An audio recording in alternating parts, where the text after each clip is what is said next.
তো হেই ভিউয়ার্স, কেমন আছেন সবাই? আশা করব সবাই ভালো আছেন। তো আজকে আমরা এক্সপ্লেইন করছি আই বয় মুভিটা। আর এই মুভিটা বানানো হয়েছে খুবই সুন্দর একটা গল্প নিয়ে। তো এই জন্য আমি বলবো ভিডিওটা শেষ পর্যন্ত দেখার জন্য, আর নয়তোবা অনেক কিছুই মিস করে ফেলবেন। তো চলুন কথা না বাড়িয়ে শুরু করি আজকের ভিডিও। তো এই গল্পের শুরুতে আমরা দেখতে পারি টম নামের একটা ছেলেকে, যে কিনা খুবই নর্মাল একটা লাইফ লিড করছিল। তার স্কুলে বেস্ট ফ্রেন্ড ছিল ড্যানি নামের একটা ছেলে, আর তাছাড়া স্কুলে লুসি নামের একটা মেয়েকে সে খুবই বেশি পছন্দ করত। সে বিশ্বাস করে যে লুসি হচ্ছে পৃথিবীর সবচেয়ে সুন্দরী মেয়ে। আর তাছাড়া এখানে ইউজিন নামের একটা ছেলেও ছিল, যে কিনা টম আর তার ফ্রেন্ডদেরকে সবসময় বিরক্ত করত। আমরা জানতে পারি টমের বাবা মার অনেক আগেই মৃত্যু হয়ে গেছে, এই জন্য টম এখন তার দাদির সঙ্গেই বাস করে। তো এরপরে একদিন রাতের বেলায় যখন টম ঘুরতে ঘুরতে লুসির ঘরের সামনে চলে আসে, তখন সে দেখতে পারে লুসির ঘরের দরজাটা খোলা। আর যখন ঘরের মধ্যে যায় তখন সে পুরোপুরি শকড হয়ে যায়। সে দেখতে পারে 4টা লোক তখন লুসির রুমের মধ্যে ছিল, যারা কিনা তাকে তার সামনেই রেপ করছিল। তবে তখনই টমকে একটা লোক দেখে ফেলে, এই জন্য তারা তাকে ফলো করা শুরু করে। টমও দৌড়ে পালিয়ে যাওয়ার ট্রাই করে, আর সাহায্যের জন্য সে ফোন বের করে কল দেওয়ারও ট্রাই করে। তবে এতে করে কোনো লাভই হয় না। যতক্ষণে সে কল দিত তার আগে সেই লোকটা একটা গান বের করে তাকে শ্যুট করে দেয়। আর সেই গুলিটাও টমের ফোনটা ফুটো করে সোজা তার ব্রেইনের মধ্যে ঢুকে পড়ে। তো এরপরে যখন টম জ্ঞান ফিরে পায়, তখন সে দেখতে পারে সে হসপিটালে, তার সামনে তার দাদি বসা, আর তাছাড়া তার মাথার মধ্যে ব্যান্ডেজও করা। এখন ডক্টর এসে তাকে বলে যে যদিও অপারেশন করে তার মাথা থেকে গুলিটা বের করে তারা তাকে সেভ করে ফেলেছে, তবে যেহেতু মোবাইলটা ভেদ করে গুলিটার মধ্যে গিয়েছিল, এই জন্য মোবাইলের কিছু টুকরো তার ব্রেনের মধ্যে রয়ে গেছে, যেগুলো অপারেশন করে বের করতে হবে। তবে এখন আরও একটা অপারেশন তার উপরে করা সম্ভব না, কারণ একটা অপারেশন করার পরে এমনিতেই তার অবস্থা খারাপ। আর এই জন্য এই অবস্থায় তাকে কিছুদিন রাখতে হবে, যাতে করে একটু সুস্থ হলে পরে আর একটা অপারেশন করা যায়। আর এর কয়েক ঘন্টা পরে ডক্টররা তাকে হসপিটাল থেকে রিলিজও করে দেয়। তবে আমরা দেখতে পারি যে এখনও টমের মধ্যে সেই অনুশোচনাটাই কাজ করছিল, যে সেই দিন রাতের বেলায় সে লুসির সাহায্য করতে পারেনি। 4টা লোক তাকে গণধর্ষণ করেছিল। তবে এরপরে যখন সে বাসায় ব্যাক করে, তখন বাসায় আসার সঙ্গে সঙ্গে সে অদ্ভুত কিছু ফিল করা শুরু করে। আসলে মানুষের মোবাইল ফোনের শব্দ সে অনেক দূর থেকে শুনতে পারে, তাছাড়া ফোনের মধ্যে কী কথাবার্তা বলছে সেগুলোও সে অনেক দূর থেকে শুনতে পারে। তাছাড়া ডেটা ট্রান্সফার যে হচ্ছে, সেই ডেটা ট্রান্সফারটা সে তার নিজের চোখ দিয়ে দেখতে পারে। যেন মনে হচ্ছে সে একটা জলযন্ত্র মোবাইল ফোন হয়ে গেছে। আসলে মোবাইলের পার্টগুলো যে তার মধ্যে রয়ে গিয়েছিল, সেগুলোর জন্যই এগুলো হচ্ছিল। আর এরপরে পরদিন সকালবেলা সে লুসির বাসায় গিয়ে তাকে সরি বলে সেই দিন তাকে সাহায্য না করতে পারার জন্য। তবে লুসি বলে যে এতে করে তোমার কোনো দোষ নেই, তুমি চাইলেও তখন কিছু করতে পারতে না, তারা 4 জন লোক ছিল। আর তাছাড়া তুমি যখন এসেছিলে ততক্ষণে সব কিছু হয়ে গিয়েছিল, তারা অলরেডি আমার রেপ করে ফেলেছিল। আর যখন টম তার কাছে সেই নামগুলো জিজ্ঞেস করে, তখন লুসির নামগুলো বলার জন্য সরাসরি না করে দেয়। সে বলে যে সেই নামগুলো বলে আমি আমার উপরে আরও বিপদ টেনে আনতে চাই না। তবে যত যাই হয়ে যাক, আমরা দেখতে পারি টম এই সিদ্ধান্ত নিয়ে ফেলে যে সে এই ধর্ষণের বদলা নিয়েই ছাড়বে, এবার সেটা যেই কোনো মূল্যে। আর এরপরে আস্তে আস্তে সময়ের সাথে সাথে টম এতটাই পাওয়ারফুল হয়ে যাচ্ছিল যে সমস্ত মোবাইলের ডাটাগুলো সে খুব ভালো করে দেখতে পারত, আর সেগুলোকে কন্ট্রোলও করতে পারত। আর যখন একদিন সে জানলা দিয়ে বাইরে তাকায়, তখন সে পুরো শহরের ডাটা ট্রান্সফার হতে দেখতে পারে। এগুলো দেখার পরে সে পুরোপুরি শকড হয়ে যায়, কারণ এত ডাটা ট্রান্সফার হচ্ছে যেগুলো সে কল্পনাও করেনি। আর তাছাড়া তার পাওয়ারটা এতটাই ডেভেলপ হয়ে গেছে যে সে ডাটার মধ্য থেকে যেই কোনো কিছু শুধুমাত্র রিডিং পড়েই মুখস্থ করতে পারে। আর তাছাড়া সে দূর থেকেই মানুষের ফোন দেখতে পারে, সেগুলোকে হ্যাক করে কন্ট্রোলও করতে পারে। তো এরপরে যখন টম সেদিন স্কুলে যায়, তখন সে তার বন্ধু ড্যানিকে বলে যে আমার মনে হয় সেদিন রাতের ঘটনাতে ইউজিন আর তার ফ্রেন্ডরাই দায়ী। তবে ড্যানি তাকে সরাসরি না করে দেয়। সে বলে যে ইউজিন খারাপ একটা ছেলে, সেটা আমি জানি, তবে সে এতটাও খারাপ না যে সে এই সমস্ত কাজগুলো করবে। তো এগুলো বলার পরে যখন তারা ক্লাসের মধ্যে চলে যায়, তখন টম দেখতে পারে ইউজিন তার ফোনটা চাপছে। এই জন্য সে তার পাওয়ার দিয়ে তার ফোনটাকে হ্যাক করে ফেলে। আর সে দেখতে পারে এই ফোনের মধ্যে সেই রাতেরই একটা ভিডিও আছে। এটা দেখার পরে তার মাথাটা প্রচণ্ড গরম হয়ে যায়। এই জন্য সে তার সমস্ত পাওয়ার এক জায়গায় করে, মানে পুরো পাওয়ারের ইউজ করে তার পুরো ফোনটা সেখানে ব্লাস্টই করে দেয়। তো এরপরে একদিন রাতের বেলায় যখন টম একটা পার্টিতে যায়, তখন সে দেখতে পারে সেখানে ইউজিন আর তার ফ্রেন্ডরাও ছিল। এগুলো দেখার পরে টম ক্লিয়ারলি বুঝতে পারে যে এগুলোই হচ্ছে গিয়ে সেই লোকগুলো যারা সেই দিন রাতের বেলায় লুসির ঘরের মধ্যে ছিল, যারা লুসির সাথে উল্টাপাল্টা করার ট্রাই করেছে। এই জন্য সে গিয়ে যখন তাদেরকে কোশ্চেনিং করা শুরু করে, তখন তাদের মধ্যে একটা মারামারির মতোই লেগে যেত। তবে মাঝখানে ড্যানি এসে তাদের দুজনকেই শান্ত করে। আর এরপরে পার্টির পরে টম চলে আসে লুসির সাথে মিট করতে। আর যখন তারা দুজন ছাদে দাঁড়িয়েছিল, তখন হঠাৎই নিচ দিয়ে লুসি দেখতে পারে ইউজিন আর তার লোকজনকে যেতে। এটা দেখার পরে সে প্রচণ্ড ঘাবড়ে যায়। আর তার এই হাবভাব দেখার পরে টমও বুঝতে পারে যে এই লোকগুলোই হচ্ছে গিয়ে সেই লোকগুলো, মানে এখন সে কনফার্ম হয়ে যায়। আর এখন বদলা নেওয়ার জন্য সেই দিন রাত থেকেই সে কাজ শুরু করে দেয়।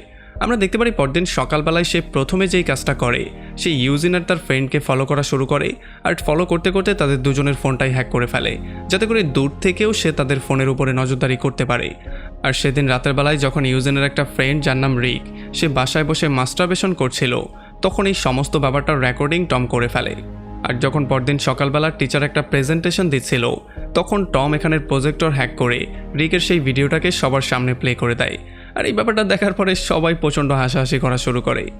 তো এরপরে টম চলে আসে লুসির সাথে মিট করার জন্য। আর এখানে সে রিকের সেই ভিডিওটা সম্পর্কে তাকে খোলামেলা করে বলে। আর এগুলো শোনার পরে লুসি প্রচণ্ড হাসাহাসি করা শুরু করে, যেটা কিনা সেই রাতের ঘটনার পরে এই প্রথমবার সে হাসছিল। এটা দেখার পরে টমের খুবই ভালো লাগে। আর এই জন্য টম তাকে সমস্ত ব্যাপারটা বলে দেয়। সে তার পাওয়ার সম্পর্কে বলে দেয়, আর সে এগুলো কী করে করেছে সেগুলোও বলে দেয়। আর নিজের নাম সে দেয় আই বয়। আর এইটা শোনার পরে লুসি একটু শকটি হয়ে যায়, কারণ এত ভয়ঙ্কর পাওয়ার সম্পর্কে সে আগে কখনো জানেনি। তো এরপরে সেদিন রাতের বেলায় যখন টম আর লুসি ঘুরতে বের হয়, তখন ইউজিন আর তার সমস্ত গ্যাং এসে তাদেরকে ধরে ফেলে।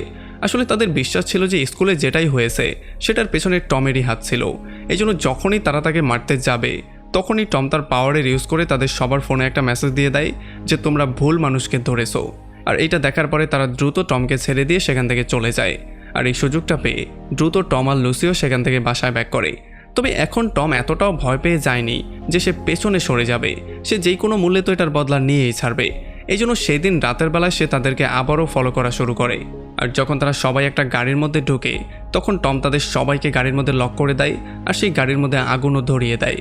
এরপরে সে রেডিও হ্যাক করে তাদেরকে জিজ্ঞেস করে যে লুসিকে রেপ করার পেছনে কারণ কী ছিল, কেন তোমরা এই কাজটা করেছো।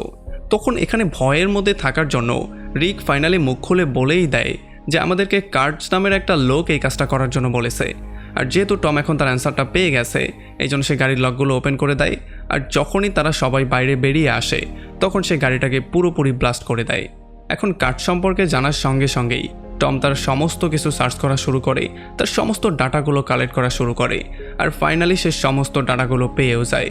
এখানে সে দেখতে পারে যে তার সঙ্গে অনেকগুলো বন্ধুবান্ধবও আছে, যেখানে কিনা তার বেস্ট ফ্রেন্ড ড্যানিও আছে। এখন তাদের সবার মনোযোগ অন্যদিকে নেয়ার জন্য সে প্রথমেই তার পাওয়ার দিয়ে টিভির মধ্যে একটা ভিডিও প্লে করে, যেখানে দেখা যাচ্ছে কার্টসের গাড়ির উপরে কেউ একজন প্রস্রাব করছে।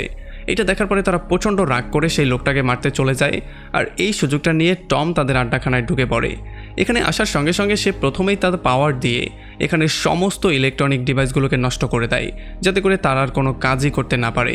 আর ফাইনালি সে এখানে একটা ড্রাগের বক্সও পেয়ে যায়, যেটা দেখার সঙ্গে সঙ্গে সে ড্রাগগুলোকে নিয়ে সোজা তার বাসায় ব্যাক করে। তবে আমরা দেখতে পারি যে এখনও তার প্ল্যানিং কিন্তু শেষ হয়নি।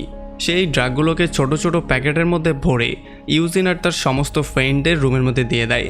আর ফাইনালি সে পুলিশের সার্ভার হ্যাক করে তাদের সার্ভারের মধ্যে এই খবরটাও দিয়ে দেয়। আর এগুলো পাওয়ার পরেই পুলিশ একটু পরে এখানে চলে আসে, আর ইউজিন সহ তার সমস্ত লোকজনকে অ্যারেস্ট করে নিয়ে যায়।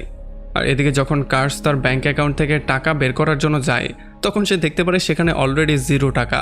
মানে এই সমস্ত কাজগুলো টম করে দিয়েছে, যাতে করে সে কোনো টাকা পয়সাই ব্যবহার করতে না পারে। আর তখনই কার্সের কাছে তার বস এলম্যান কল দেয়। সে তাকে বলে যে সেই লোকটাকে খুব দ্রুত খুঁজে তুমি বের করো, যেই লোকটা আমাদের ড্রাগের বিজনেসের মধ্যে হাত দিয়েছে, যেই লোকটা আমাদের লোকজনকে ড্রাগ দিয়ে ধরিয়ে দিয়েছে। আর আমরা দেখতে পারি টম এই দুজনের কথাটাই খুব মন দিয়ে শুনছিল। আর যখনই সে এলম্যানের নামটা পায়, তখন সে তার সম্পূর্ণ পাওয়ার দিয়ে এলম্যানকে খোঁজা শুরু করে। তবে অনেকক্ষণ খোঁজার পরে তার পাওয়ারের উপরে বেশি বেশি চাপ দেওয়ার পরেও সে কোনোভাবেই এলম্যানের নামটা পায় না, যেন সে দুনিয়াতেই এক্সিস্ট করে না, সে যেন পৃথিবীর কোনো জায়গায় নেই। তো এরপর আমরা দেখতে পারি কার্স তার সমস্ত লোকজনকে এক জায়গায় করে সবাইকে ওয়ার্নিং দিয়ে বলে দেয় সমস্ত ইলেকট্রনিক ডিভাইস বন্ধ করার জন্য, যাতে করে আইবয় তাদের কোনো ক্ষতি করতে না পারে। তবে এতক্ষণে তারা সবাই এটা বুঝে গিয়েছে যে আইবয়ের শক্তি এতটাই বেড়ে গিয়েছে যে তাদের কোনো ইলেকট্রনিক ডিভাইস ইউজও করার দরকার নেই। সে যেই কোনো কিছুই হ্যাক করতে পারে, সে শুধুমাত্র দেখে দেখেই সমস্ত ব্যাপারটা মুখস্থ করতে পারে। আর যত ক্রিটিক্যাল ডিভাইসই হোক না কেন, সে সেটাকে চুটকির সাহায্যেই হ্যাক করে ফেলতে পারে। তো এরপরে টম একদিন খবর পায় যে কার্স একটা ড্রাগ ডিল করতে যাচ্ছে, এই জন্য সে তাকে ফলো করা শুরু করে। তবে একটু দূরে যাওয়ার পরে হঠাৎই কার্স কোথায় যেন গায়েব হয়ে যায়। আসলে কার্স আইবয় থেকে বাঁচার জন্য তার ফোনটাকে ডাস্টবিনের মধ্যে ফেলে দিয়েছিল, আর এই জন্যই আইবয় তাকে ফলো করতে পারছিল না। তবে টম এতটাও দুর্বল না যে সে এখন হার মেনে নেবে, এই জন্য সে সমস্ত রকমের ট্রাই করে, সে বিভিন্নভাবে তাকে খুঁজে বের করার ট্রাই করে। আর ফাইনালি সে একটা স্যাটেলাইট হ্যাক করে তার গাড়ির লোকেশনটা খুঁজে বের করেই ফেলে। আর সেখানে যাওয়ার আগে সে ইন্টারনেটের মাধ্যমে কিছু ভিডিও প্লে করে কিছু মার্শাল আর্ট মুভসও শিখে নেয়। আর সেখানে গিয়ে সেগুলোর ইউজ করে কিছু লোককে পিটিয়ে সেই ড্রাগগুলো ফাইনালি সেখানেই জ্বালিয়ে দেয়। তবে তখনই কার্সার তার লোকজন এখানে চলে আসে আর তারা আইবয়কে দেখার সঙ্গে সঙ্গেই তাকে ধরে পেটানো শুরু করে। তারা তাকে এত বেশি পেটায় যে তাকে পুরো আধমরাই করে ফেলে। তারা তাকে গুলি করে মারতেই যাচ্ছিল, তবে তখন আইবয় তার পাওয়ারের ইউজ করে একটা হাই ফ্রিকোয়েন্সির সাউন্ড বের করে, যেই সাউন্ডের জন্য তাদের কানের পর্দা ফেটে যাচ্ছিল। এই জন্য তারা তার থেকে দূরে সরে যায়। আর যখন পরদিন সকালবেলা টম জ্ঞান ফিরে পায়, তখন সে দেখতে পারে সে একটা নদীর পাড়ে পড়ে আছে। আর তখন অন্যদিকে লুসি এক্সাম দিতে যাওয়ার জন্য তার জন্য ওয়েট করছিল, কারণ টম তার কাছে প্রমিস করেছিল তারা দুজন একসাথে এক্সাম দিতে যাবে আর তার পাওয়ারের ইউজ করে নকল করে তারা দুজন আরামসেই পাশ করে ফেলবে। তবে দুর্ভাগ্যবশত টম পরীক্ষার পরে স্কুলে আসে, আর এই জন্য লুসি তার উপরে প্রচণ্ড রাগ করে। সে কোনোভাবে তার সাথে কথাবার্তা বলতে চায় না। তবে তখনই তাদের সবার নজর পড়ে রিকের লাশের উপরে, যেটা কিনা স্কুলের দেয়ালেই ঝুলছিল।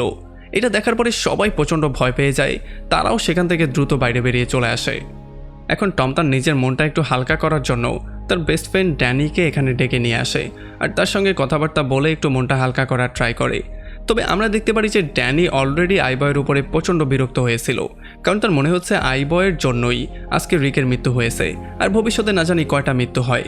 আর এই ব্যাপারগুলো শোনার পরে টমের মনটা খুবই খারাপ হয়ে যায়। আর এই জন্য ফাইনালি সে সিদ্ধান্ত নেয় সে তার প্ল্যানিংটা এখানেই শেষ করবে। সে আর সামনের দিকে আগাবে না। প্রতিশোধ নেয়ার চিন্তা সে মাথা থেকে ঝেড়ে ফেলে দেয়।